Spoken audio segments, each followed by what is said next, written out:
Hello, everybody. Welcome back to Horror Trans. I am Stephanie Bree. I'm a transgender woman, and I talk about all things horror. And today we're talking about the original 1978 John Carpenter's Halloween. This one's been a long time coming, and I've been avoiding it for a lot of reasons because I do not want to talk about this movie. To put it bluntly, I hate this movie. I am not a fan of this franchise. And so I'm sitting here, I just sat through all 13 films. I watched every single one of them back to back so that I would have them fresh on my mind and I would be able to give an honest review. And while I'm not going to say the first movie is a terrible movie, it's actually well written, it's got good music, it's got good suspense, good jump scares, good kills, probably the best kills in the franchise.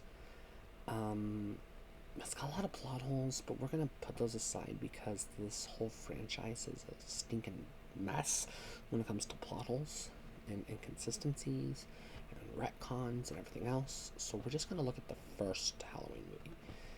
So basically, you have this little boy who stabs his sister to death and gets put in a mental institution, and then 15 years later, 12 years later, something, I don't remember, some time passes and he escapes the mental institution and goes back home to the small town where he's from, where he killed his sister.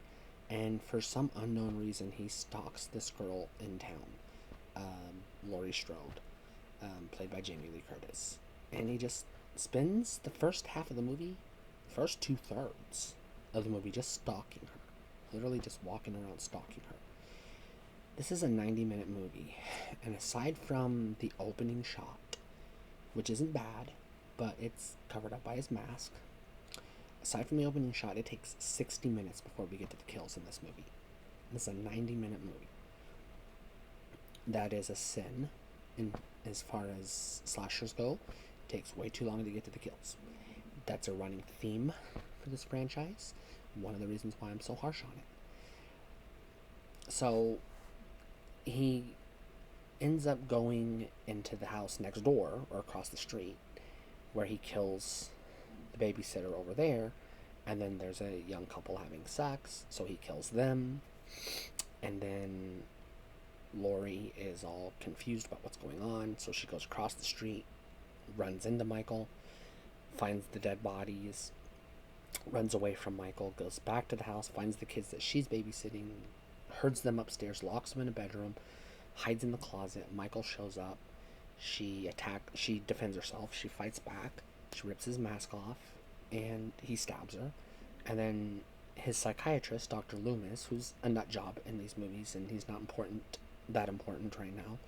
He's got some important scenes in the movie, but for this review, I'm just gonna say he shows up, and he shoots Michael a whole bunch of times, 5, 6, or 7, depending on the count. I've heard different counts. I didn't actually sit and count the bullets, but I've heard between 5 to 7 times. So he just shoots him a whole bunch of times. He falls out the window over the balcony, lands in the yard, gets up and disappears.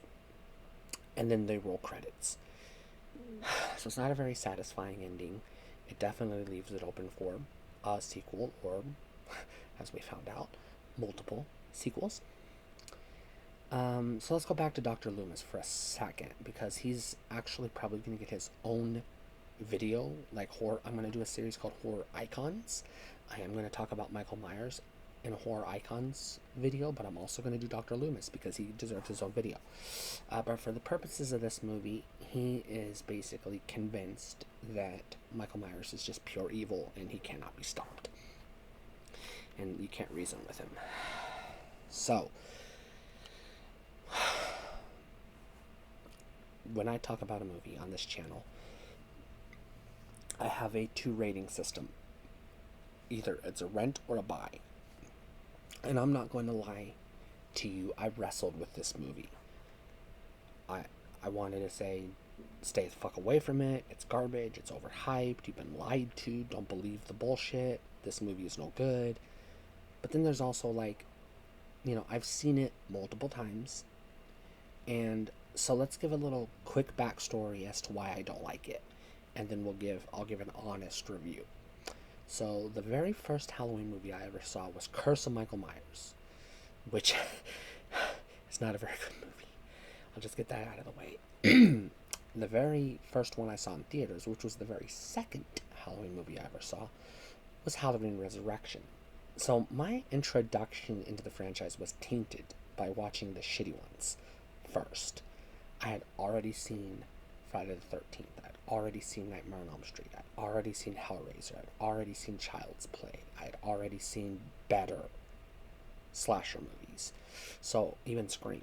I'd already seen better slasher movies. So I had a high expectation of what a slasher movie is. And so knowing Halloween is the first quote unquote slasher movie, it's not literally there's some debate whether or not Bay of Blood counts, whether or not Psycho counts, or Black Christmas. They all have or even Texas Chainsaw Massacre.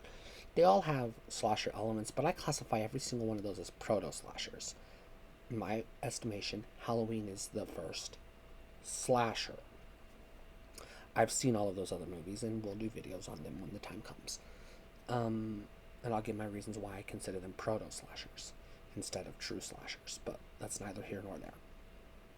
So I can respect Halloween for its historical context. I can appreciate it as I watch it. I can appreciate what it did, which was create a new genre of film.